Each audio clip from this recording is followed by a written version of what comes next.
What's up, guys? I just wanted to come on here and talk a little bit about my diet and stuff like that because I get a lot of questions about this on Instagram when I'm posting like pictures of my meals and stuff like that. So I figured I would just come on here and talk about it with you guys because that way I don't have to write it on Instagram stories all the time. So I don't follow any specific diet plan or anything like that. I go through phases where I've just started doing this in the past year where I'll do like a dedicated cut preparing for summertime. So like leading up to the summer, I'll do a cut, and then in the winter, it's more of like a bulk.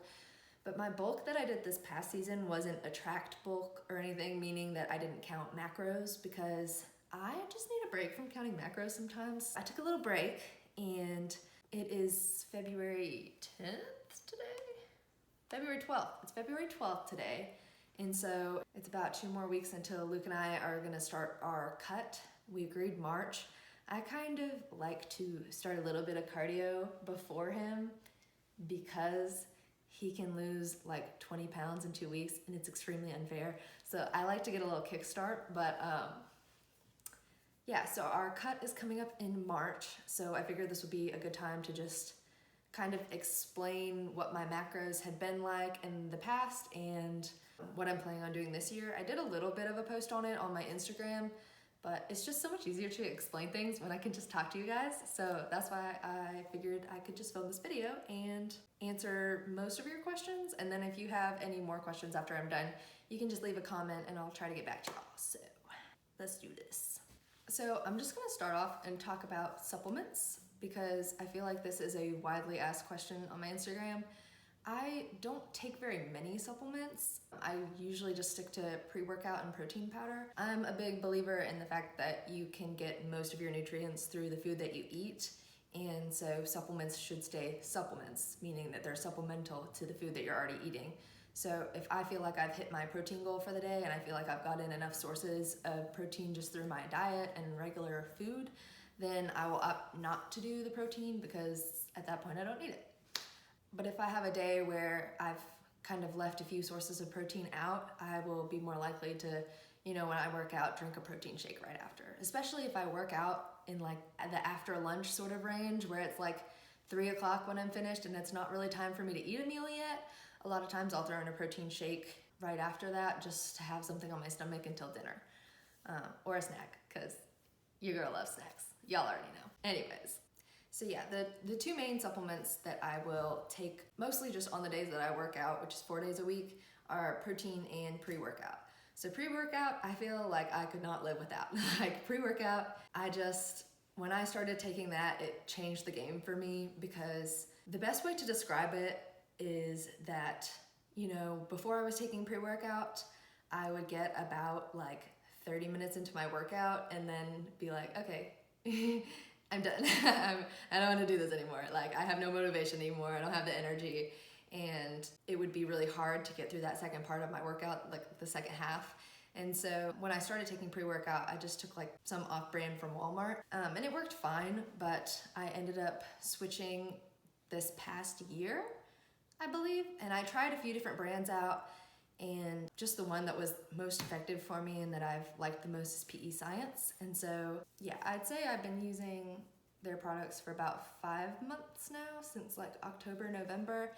And these are just the products that have worked best for me. I had to try out a few other products and just find what I've liked the best. And these have been the most effective for me. So I've kind of cycled between 2 of their pre-workouts because they have their prolific pre-workout, which is like your typical caffeine pre-workout, and then they also have one called high volume pre-workout, and this one is basically supposed to give you like a better pump during your workouts, and it's caffeine free. So I've actually used that one the most. I never realized that I would benefit so much from a caffeine free pre-workout because I was like, well, then I'm not gonna have any energy. But how it works out is usually in the morning I have my cup of coffee anyways, like with my breakfast and stuff like that, and I've been going to the gym pretty early. About for like the past couple months, I think we've been going more like 11 to 12 instead of what we used to do, which is go at 5. And now I hate going at 5 because the gym is literally packed and it makes my workout so much harder. And I don't know, I like going in like the midday range because there's less people and there's more equipment to work with and stuff like that, and I just have more energy during that time of day. So that's when I'll typically take the high volume workout instead, and I just love it because it gives me such a good pump that I feel like I am better with my form and I'm better with engaging my muscles and having that mind-muscle connection.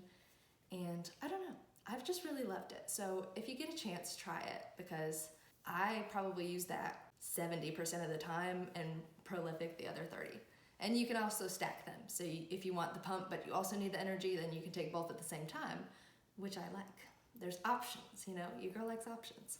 I keep like migrating over here and I don't know why, sorry. So yeah, those are the 2 types of pre-workout that I take, and I'll take at least one of them before every workout unless I forget, in which case it's a bad day, but you know. And then the other supplement that I take pretty regularly is protein. So protein, like I said, I will only take if I feel like I haven't hit my protein goal for the day or that I'm not on track for meeting my protein goal for the day. So I typically aim for like about 100, 110 grams of protein when I'm tracking my macros.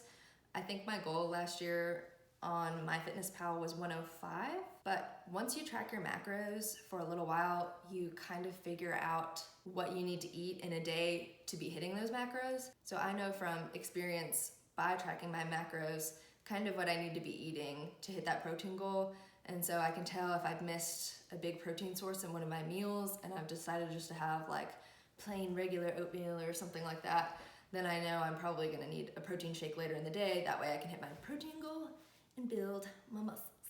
So I work out. I only work out 4 days a week because the other 3 days of the week I work my 12-hour shifts, and I do not work out on those days because I'm exhausted by the time I get home. So that's not really a good option for me. So I only work out 4 days a week, and probably half of the time I have a protein shake after. So not every time, probably twice a week I take a protein shake, just because maybe I go out to dinner at the end of the day. Like on Fridays, we usually go out to dinner and I'm not necessarily hitting my protein goal that day, then I'll have a protein shake, preferably at the end of my workout. Sometimes there's this flavor by PT Science that's called Snickerdoodle, and it is so good that sometimes I just crave it at like 9 p.m. So sometimes I just have a protein shake at 9 p.m. Don't judge me. It's really good. But yeah, if I don't need protein and I feel like I've hit my daily diet pretty well, then I won't take it. So let's get into macro counting, because that's a question that I get a lot in my DMs on Instagram, is people who have never tracked macros before and they're wondering what app do you use, how do you calculate it, all of this stuff. So I'm just gonna briefly go into what I usually do to track my macros.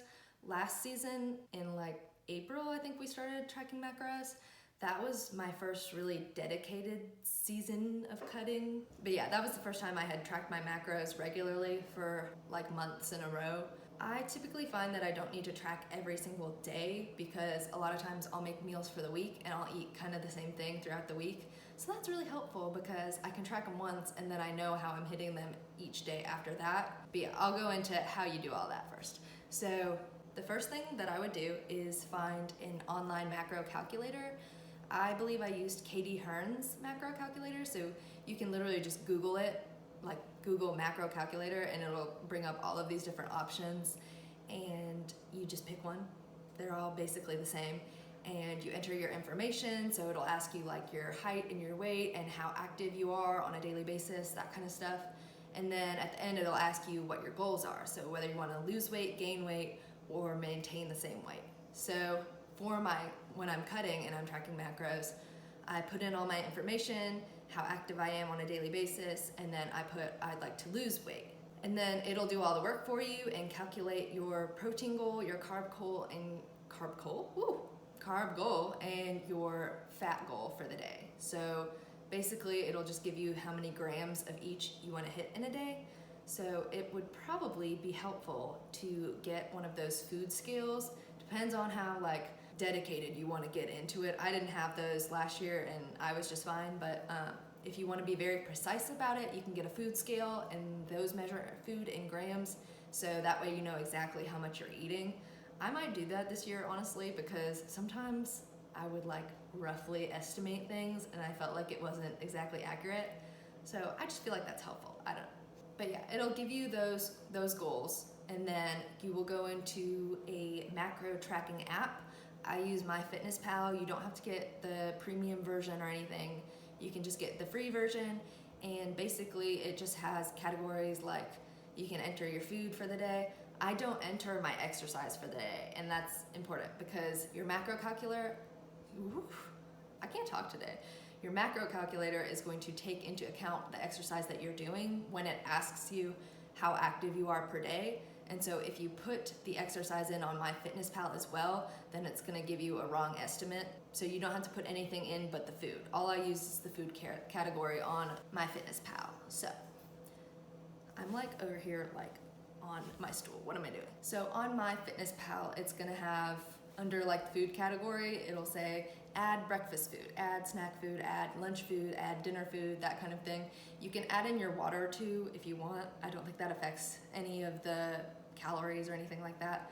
But basically you go throughout your day and you input all of the food that you're eating, and it has a lot of like brands and stuff like that stored on there. So you literally just like, when I eat my Dave's bread in the morning, I'll type into the search bar, Dave's bread, 21 grain, blah, blah, blah. And it'll bring up a bunch of different options. And so you don't have to like manually input like the calories and the fat and the carbs and blah, blah, blah. So that makes it a lot easier that you can just search the brand, and typically that they will have that on there already. So you input everything for the day and you kind of see where you're hitting with your macros. You can go to the little bar at the bottom that says nutrients, and you can see where your carbs at for the day, where your fats are for the day, and where your protein is for the day. And that's how you see whether you're hitting those goals or not, or if you're going over the goals. And you basically adjust your food while you do it. And I think a really important thing to mention, or like a tip, I guess you could say, something that I do that helps a lot is to plan out your food for the day before the day begins or before you start eating. Because if you start eating throughout the day and you're tracking as you go, it's gonna make it a lot harder to hit that goal. Whereas I start the day and like while I'm drinking my coffee or something like that, I'll go in and put, okay, what am I gonna eat today? I'm gonna eat this, I'm gonna eat this, I'm gonna eat this, and then I can see where my macros kind of are at that point, and then I strategically choose my snack. So if I put in all my meals for the day and I look at the nutrients tab and I've still got 25 grams of carbs left or 25 grams of protein left, I can choose my snack accordingly, and that way I go throughout the day and I know what I'm gonna be eating, and I know that I'm gonna hit my macros by the end of the day, and then I'm not gonna go over. Because a lot of times when I like first started out tracking during my cut, I would do it throughout the day, and by the end of the day I had just like a really weird macro left. Like I'd have 20 grams of fat and like that was it, but no calories and nothing else. So it just helps me to kind of plan it out more, and that way I can strategically choose my foods so that I know I'm gonna be hitting my macros by the end of the day and not going over. And I don't know, that just helps me. So little tip for you guys there that I have figured out through trial and error. But yeah, that's basically it. That's macro counting for you, is you just use a macro calculator, you input all of your information to MyFitness Pal, and you kind of track and see where you are and see that you're hitting your macros, and you stick to it for a couple weeks. The consistency is key when it comes to macros. And I found that even if you don't want to consistently track macros for like the rest of your life, you don't have to. I found that by starting tracking macros and doing it for a few weeks, you get a way better idea of what you need to be eating on a daily basis to be hitting those goals. And yes, the goals will fluctuate based on your goals, like your fitness goals and whether you want to be bulking or cutting or things like that. I just find it gives me a really helpful idea of, now I know in a day what I need to be eating with each meal, how much protein is in each thing, and that kind of thing. I don't know, it's helpful for me, and I would recommend it just for a few weeks, just so you get a better idea of nutrients in certain foods and what you need to be eating on a daily basis to hit your goals, if that makes sense. I might just make this video about macro counting, because that's like all I've talked about, macro counting and supplements. So moving on to my diet, I get a lot of questions about this because I post a lot of pictures of my food on Instagram and recipes and stuff like that. And another really helpful thing that you should know about MyFitness Pal is that they have a recipe tab, I guess, where you can literally put in if you're making something and you're gonna be eating it throughout the week. Like, I've put my chili recipe in there, and you literally put everything that you put into the chili pot. So like 2 cans of beans, 2 pounds of turkey, blah, blah, blah, blah. And you put all of that in there, and then you can portion it out and put in MyFitnessPal how many servings you made. And then when like the time comes around where you're eating the chili, you can literally just look up your recipe on MyFitnessPal and put 1 serving of chili, and it will calculate the macros for you. So don't get intimidated by, recipes that require a lot of ingredients where you don't really know how many macros are in it, because you can just chart the recipe on MyFitnessPal. I just said chart the recipe. That is like, sorry, I'm a nurse, we chart a lot. It's not called charting. But yeah, you just put in the recipe on MyFitnessPal and portion it out into however many servings you're gonna make with it. And then it's super easy to just put in, I had 1 serving of the chili I made, and boom, you know the macros, that's all you have to do. So I find that really helpful because macro counting can get a little overwhelming when you have so many ingredients in a recipe. So there you go, finger guns again, what am I doing? So yeah, my diet for the past couple months during this bulk, I call it a bulk with like quotation marks because it's not a tracked bulk, but I'm basically just making an effort to eat bigger portion sizes so that I can fuel my workouts accordingly, if that makes sense. So during this bulk, I have not tracked any macros or anything, so it has been helpful that I've done it in the past, so I have kind of an idea without having to actually track everything I'm eating. I have an idea of whether I'm hitting my protein goal for the day, my carb goal, and all of that stuff. So I just find it helpful. So that's what I've been doing for the past couple months, is just focusing on eating bigger portion sizes of the same healthy food that I usually eat during when I'm cutting and stuff like that. It's just slightly bigger portion sizes. So that's what I've been doing, and then I'm going to be starting my cut in March. I've been doing some thinking about where I want to be with my macros at this point. What I'm gonna have to do is buy another scale because mine is broken and I don't know how much I weigh. And that's one of the things that you have to know when you're putting your information into a macro calculator. So I gotta figure that out first. That's like goal number 1 is figure out how much I weigh. And then I'm kind of gonna see what the macro calculator says that I should be doing. But last time I did the cut at 1600 calories, and I don't think I wanna go that low again. So I'm thinking I'm gonna try and do 1800, but I think I need to also figure out my maintenance calories first. I'm hoping that they're gonna be a little bit higher than last year, because last year my maintenance calories were 1800. So that's why I did the cut at 1600, because it was only a 200 calorie per day deficit. So I don't know, I'm just gonna have to see, but I will update y'all and let you know whenever I figure it out what I'm doing. So anyways, this was like a very crazy, unorganized video, but I just wanted to get on here and talk to you guys. So I will be back with another video soon. And if you have anything that you would like to see, you can comment below and subscribe. I forget which side it's on. I feel like it's this. Yeah, subscribe down here. And I will be back with more, but thank you for watching this video and I hope you enjoyed it.